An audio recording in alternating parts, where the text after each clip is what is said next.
Joining us is Sean Williams. He is the CEO and co-founder of AutogenAI. In this episode, you are going to learn 3 things that you don't want to miss. One is what proposal people can do today to be ready for the future. 2, how to cut through the noise and actually find the best technology. And 3, what leaders are really saying behind closed doors, stuff that maybe hasn't made it onto LinkedIn posts or conference keynotes yet. And so grab a notebook because Sean is about to drop some truth bombs that will help you not just keep up, but maybe get a little bit ahead. Hey, Sean, how are you? Welcome to the Stargazy brief. Fantastic to be here. Thanks for having me. Yeah. So Sean, I know a lot of people who are listening to this already know who you are, and they know that you are the founder of AutogenAI. And I think what a lot of people might not know, though, is that you have a really strong background in proposal and the bid space. Like that is your background, and so you come into this unlike quite a few other proposal tech builders. Oh Um, no, thank you, Christina. I spent 20 years writing proposals in one form or yeah, another. I started off as a researcher in a proposal team, and then got promoted to be a bid writer, and then a bid manager, and I still write proposals. I still, when we put proposals in, I'll be doing the reviews. I'll be, kind of writing sections, obviously using our software. So I love it. It's been my career. It's been very good to me, and I love language and I love writing. that kind of goes to my first question, which is you've built the tool AutogenAI from the ground up. And so I'm kind of wondering before that, like what the moment was when you realized that traditional proposal workflows just were mostly broken. Yeah, so when I think about all of the things that go into winning work with words, like so, what we help people who win work with words win work with words. Now, when I worked in proposals, lots of people tried to sell me software, and I never Yep. bought any of their software.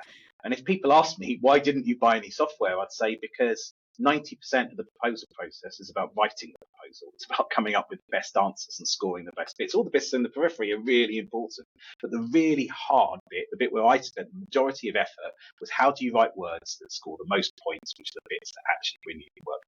And I used to tell people computers can't do that, and computers never will be able to do that. It's impossible. Then in 2021, my best friend phoned me up, Andy Cowie. He's a researcher on Google's DeepMind, on the protein folding team. I used to say they would win the Nobel Prize. They did win the Nobel Prize last year for the work they did with AlphaFold. And he said, Sean, you should look at these things called large language models. They're remarkable. They can read and write. And so I said, of course, Andy's a mathematician. He doesn't understand reading and writing. But I thought, you know what? I'll take a look. So I did, so I started playing with large language models in like September 2021, and I was blown away. Like I got it to write new PG Woodhouse one-liners. So I'd get it to write 10 lines based on a body of text, PG Woodhouse. 9 of those one-liners would be rubbish, but one of them I'd be like, that's actually really good. Like that, I could believe that I could be fooled that PG Woodhouse had written that line. Right? One of the Yeah. greatest English writers in the world. And then all the time I was playing with it, I was like, do you know what? This is going to transform proposal writing. Like somebody is going to build an era-defining company using this magical technology in proposals because it's just such an obvious use case for this tech. So I thought it should be me. So I raised some money from some angel investors, put a team together. My original team were half of them were machine learning engineers, data scientists, people who were as expert as you could be in the tech because it was so new. But the other half of my team were proposal writers. They were people who had spent decades in the process of actually writing proposals. They were people who knew what it took to win with words. Long version of the story. Like you've probably seen quite a few AI misunderstandings from that 2022, and now there are probably really different AI misunderstandings now in 2025. So I'm wondering what those misunderstandings you're seeing proposals and sales teams having right now. Yeah, I often talk about parrots and prophets. Parrots are the people who find whatever the prevailing wisdom is and bang on about it, right? Yeah. Prophets are often telling you things you don't want to hear, or telling you that things are going to be different, or you don't quite understand what they're saying, but then it becomes obvious a year later when it's just obviously true, and all the parrots start saying what the prophets were saying kind of a year before. No one will write a proposal in 2 years' time without using AI. That was so obvious to me at the time. That was prophetic. Now it's just parroted, right? But kind of like if you went to the APMP conference 2 years ago, people were still, will AI be kind of used? It was like, And people who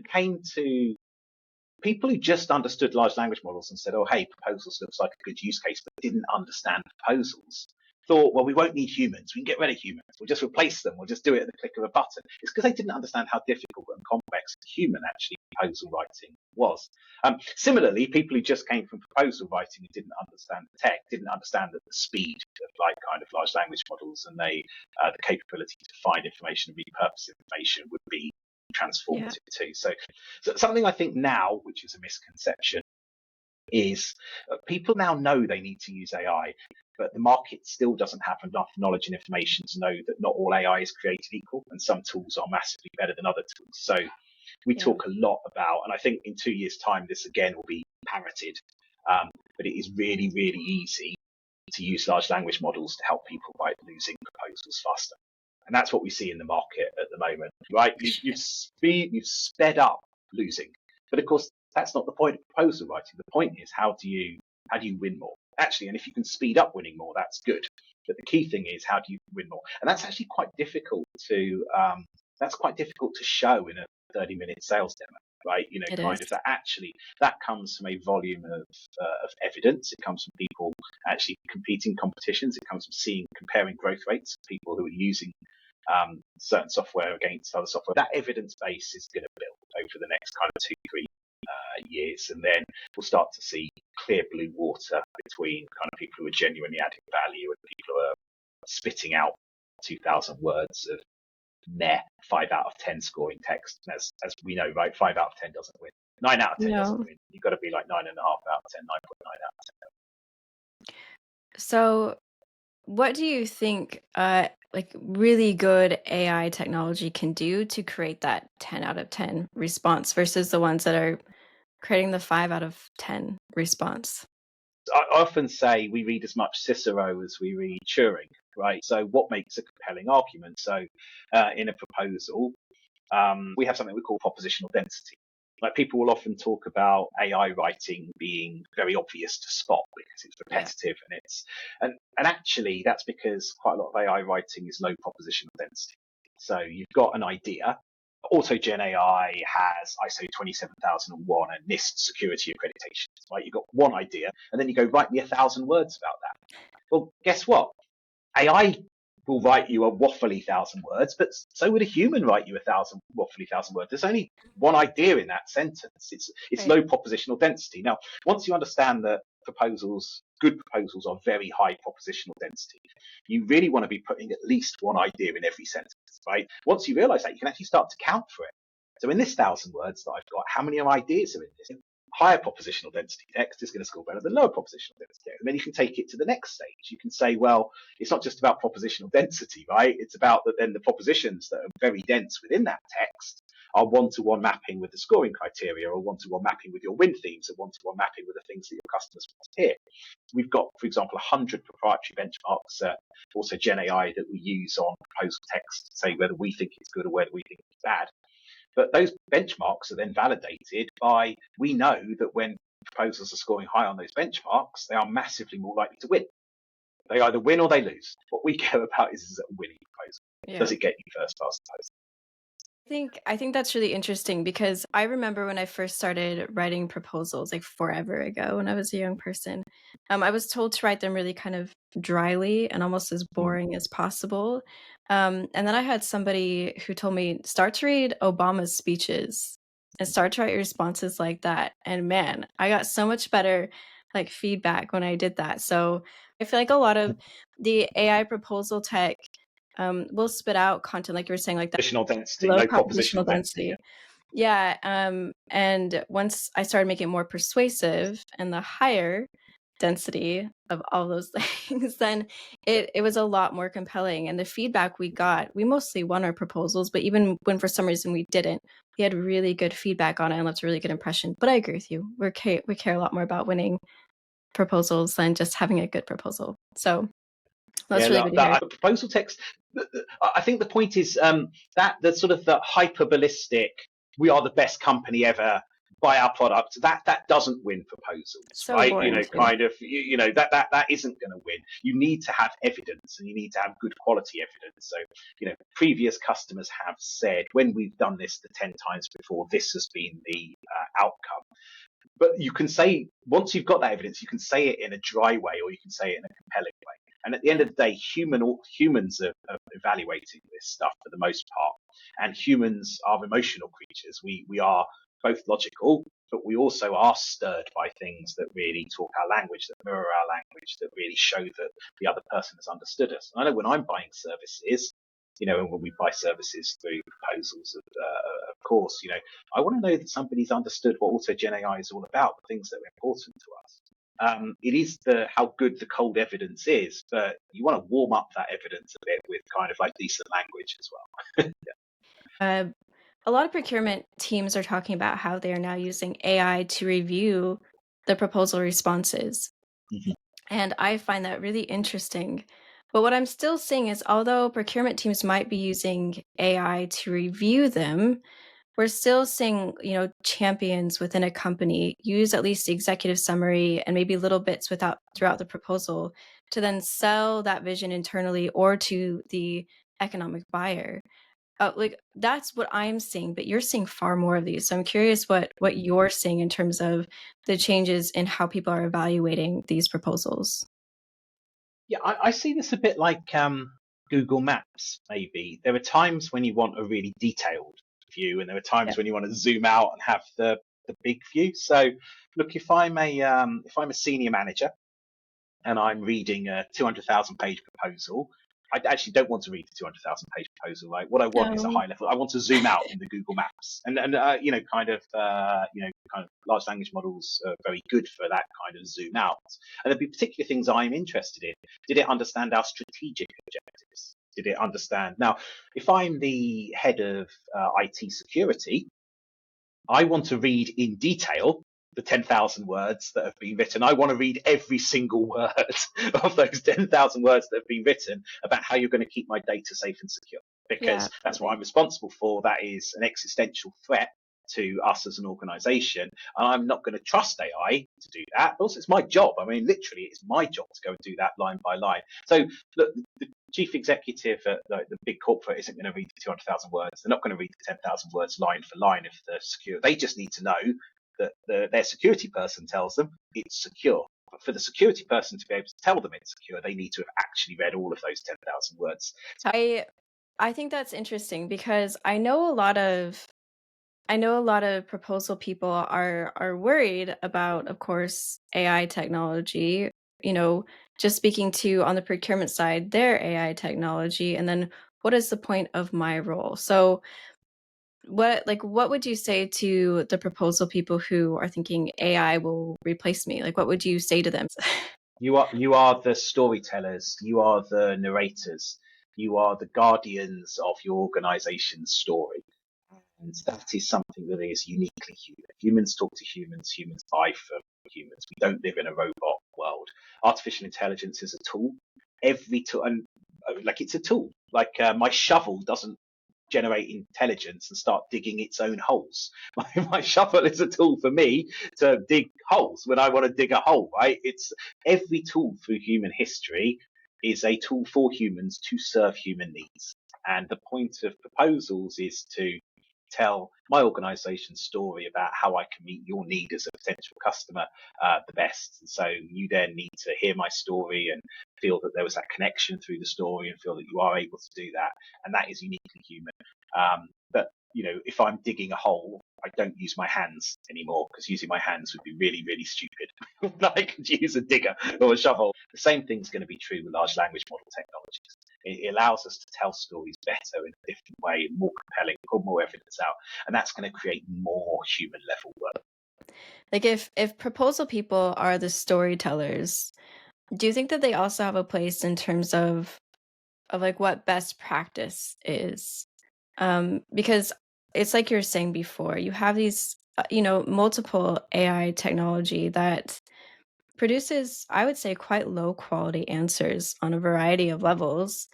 And a lot of people don't know that because they don't have proposal teams or people who understand RFP best practices, and so they don't know any better. So I'm kind of curious, like where you see proposal people in that realm, not just about the storytelling, but also in terms of best practice.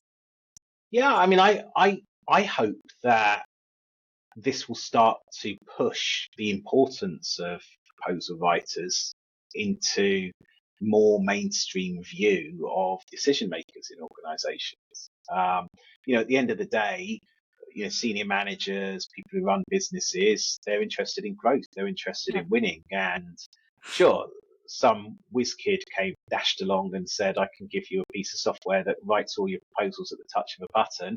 They go, great, I've just saved money on 3 proposal writers. Then they find that their new business isn't, used to be doing $100 million a year, and now it's doing $5 million a year. And they go, Yeah. wow, I've saved myself $20,000 and I've cost myself $95 million, right? You need someone to drive the plane. Actually, a plane is an incredibly sophisticated piece of technology. Uh, right AI software tools and proposals are sophisticated bits of technology, but you need the right people to be flying them.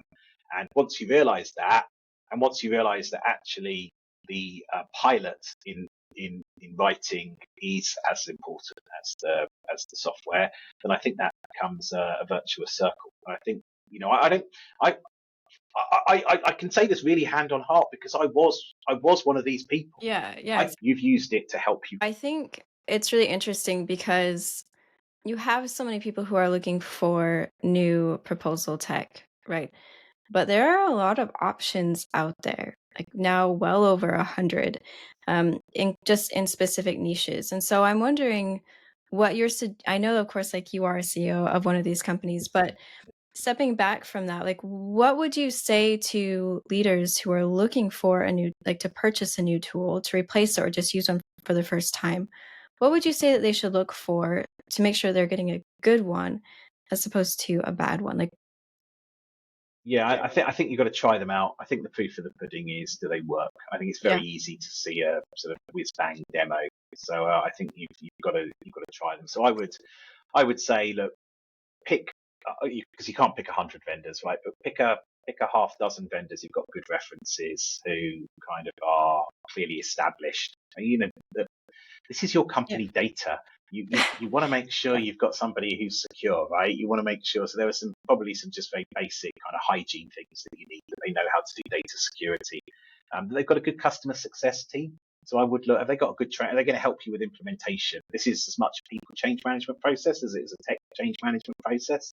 And then yeah. I'd say if you can shortlist under a half dozen vendors on some of that basis, then I would say we're going to do a half day with each of those vendors on a real proposal we're really working on with their training teams and with our people. And we're going to spend a half day with 6 of them, and we'll see which one actually gets the best result.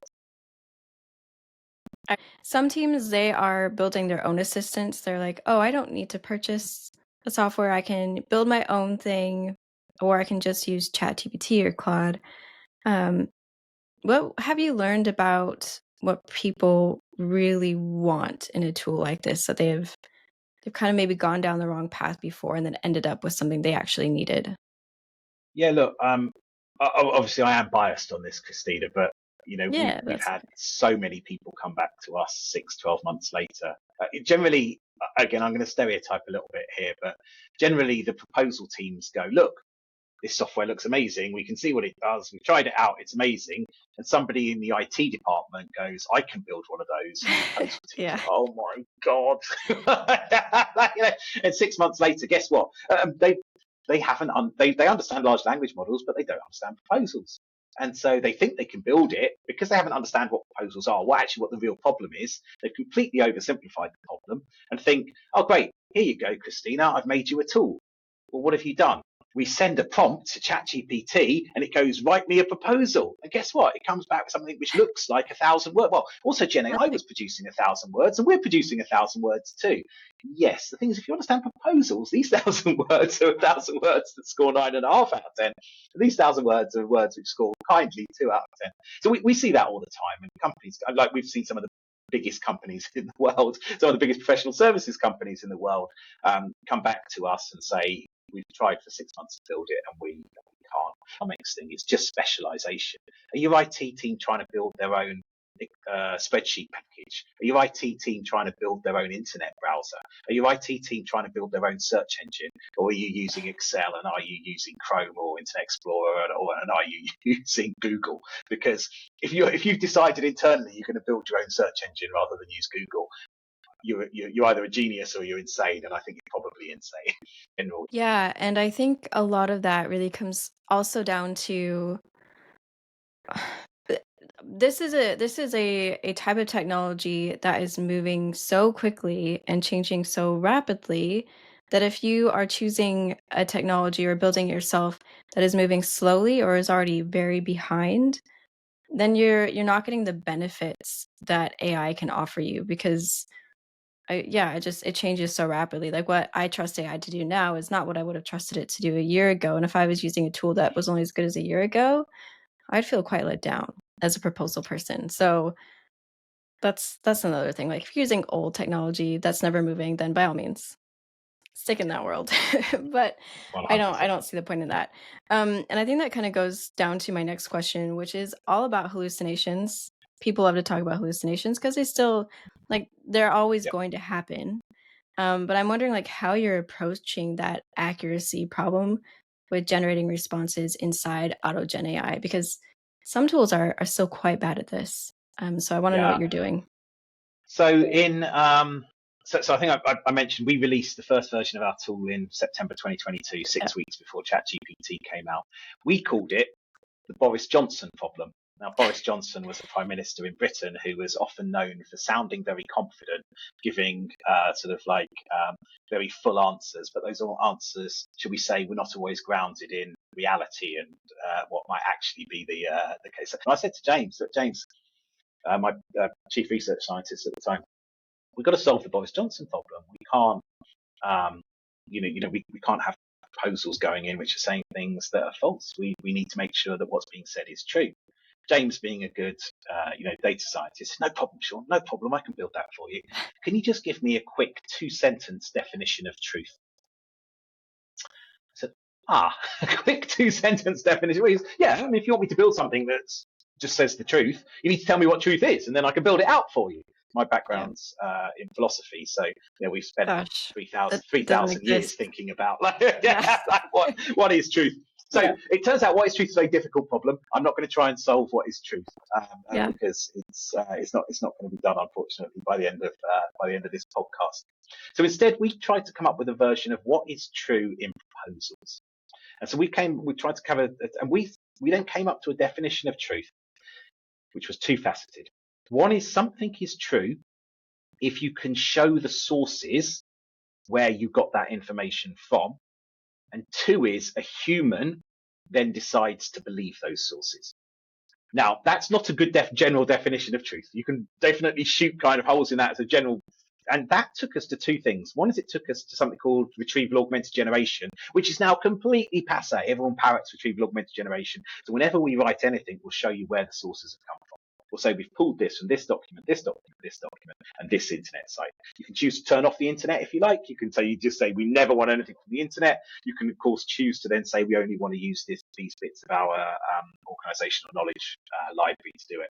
So we put the control of the user. You're going to use this information. We're going to pull from that information. We're going to show you where we've taken it from. And of course, you might then say, well, stuff might be untrue in the documentation that we got. We might have moved on. Someone might Yeah. have put in a document which was untrue. Or you might have pulled something from a website where you go, we pulled it through from 4chan. We don't really think that's a very reliable kind of, not that we do, but we don't really think that's a very reliable Depends on what kind of you're like responding source of to. Yeah.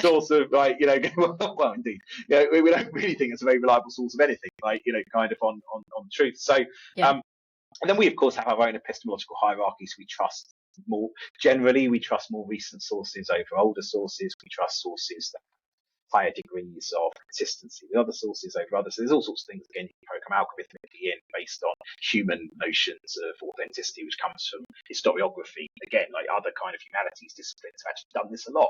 So when we talk about hallucination, we talk about how can we be sure that what we're saying is true. When we say, what do we mean by truth? We say we're only interested in truth in proposals. We say then truth in proposals is if you can show where the sources come from. And then so that's how we show all of that sourcing. And then critically, a human then has to say, I want to use that option. And then the human clicks on it and says, that's what I want to do. And that's then how we put in. Now, that of course that doesn't say a human might pick something which is untrue. That doesn't say that your sources might be wrong and the human might pick a source that is wrong. All of those things kind of make it not a 100% like epistemologically valid notion of truth. Yeah, I agree. I mean, there's no And way to probably make it. better. Like, No, sorry. I agree. I just there's no way to be completely perfect. And also, I've talked to many teams who have said, like, who are not proposal teams, just to be clear, who say, well, why can't I just have something respond to my questions and then I submit it and I don't ever have to look at it? And that's just not how it works with any tool ever anywhere. So always review your stuff. Um, Yeah. yeah, that's my suggestion. I have so many stories about that, but also, like, Sean, like, you've talked to so many enterprise teams specifically. And so I'm curious, like, what trends you're seeing emerging that proposal professionals should get ahead of that maybe they don't know exist. Yeah, I think look, I think with anything, you've just got to jump in and use stuff. See, I think proposal writing, the fundamental structure of it doesn't change, just as the structure actually of evidenced, persuasive, compelling argument hasn't changed much since Cicero started, sort of writing it down. So, how do you structure a response? How do you start to galvanize evidence for that response? How do you find that? How do you then put that in a compelling order? How do you put that in compelling language? How do you start to then draft and redraft that? Anyone who's ever done professional writing knows that it's the redrafting process, right? Which is the thing that actually Absolutely. starts to get you to like something really decent. So so all of that, I think it's really tempting to think actually, as the person you were saying earlier, we've gone from AI can't do anything to why doesn't AI make me a cup of tea and do my entire job for me? And like that's an incredible leap to have gone to. And Fair question unfortunately, though, yeah. both of those extremes are just as untrue, right? Yeah. The fundamental parts of proposal writing are not going to change. They're always going to need heavy human involvement, but you should think about how AI increasingly concertinas parts of that process to make them massively easier and massively better. And that is a very fast evolving field. So it is keeping up to date with what's happening in the market. But what's really important when we drop every 2 months is that we then have our customer success team has got then a huge amount of hand holding around what's new, about how do we help take people on that journey. How do you say, hey, this is the new thing. It's really, really cool. It can really, really help you, and this is what it does, but this is how you use it, and this is how you use it within the context of your organization and your workflow. So I think for proposal professionals, it's finding, kind of a technology partner or partners who can help you both with the keeping up with technological advances, which happen very, very fast, but then not forgetting that it's as much about the people advantage. Like taking the people with you in that change management is just as important. There's no point having powerful tools unless you know how to use them. So Yeah. Okay. if we step back from AI completely and just think about changing in buying behavior, because we do Yeah. know that is existing. Like, you're having those important conversations with CEOs, CROs, Yeah. other sales and marketing leaders. And so I'm wondering what you're hearing behind those really important closed doors that would help us as proposal people sell better on our end because of those buying behaviors that are changing. Yeah, look, great question. I think fundamentally for me, proposals is about winning business. So the Yeah, business case for me of anything in proposals has always been about how we're going to win more. So if you're an exactly. organization that wins $20 million worth of work a year by putting in 20 proposals, so we currently put in 20 proposals, or we put in 40 proposals, we win half of them, and they're each worth $1 million a year, right? So we've got 20 million proposals. If we buy AutogenAI software, then we're going to be able to put in 80 proposals, and we're going to increase our win rate from 50% to 60%. So we're now going to win $48 million of work rather than $20 million of work. And it's the best. You don't want to say, oh, do you know what? We currently employ 3 proposal writers, and maybe we can go with 2 kind of if we buy this software. Like, it's the wrong way of thinking about it. Like a $150,000 saving on a proposal writer is kind of nothing compared to getting in an extra $20 million of revenue. It's not about nickel and diming your cost base. It's about increasing your wins. It's about growing Yeah. your business. It's about delivering more proposals. So that's the business case I would always be supporting our prospects and customers to build. And it's the bit I'm most proud of. It's the bit it gets me up in the morning. I love working with our enterprise customers. We used to employ 150 people and now we employ 300 people and our business is twice as big and twice as profitable. That's what the implementation of our software helped them to do. And that's the bit where I get excited. No, I love that, Sean. Let's say people want to learn more about you and AutogenAI. Where can they find you? Yeah, so for AutogenAI, autogenai.com, and you'll be able to book a demo with us or read all of our thought pieces. We've got our thought pieces going back 3-4 years, so again, you can see the things we were saying 4 years ago and see kind of that that hasn't changed, right? Kind of Yeah. we're remarkably consistent in terms of what we think about proposals and what we think about the technology. And for AutogenAI, obviously we're on LinkedIn as well. I'm on LinkedIn as Sean Williams. My email is Sean, SEAN, at AutogenAI.com. Always really happy for people to get in contact with me directly if they want to talk about anything or ask about anything. So yeah, there's lots of ways to get in contact with us. Oh, great. I'll put in all the links down in the show notes so people can get in contact with you. But yeah, thank you Fantastic. so much, Sean. It was really lovely to talk to you today. Thank you, Christina. Really enjoyed it. Thank you. Bye. I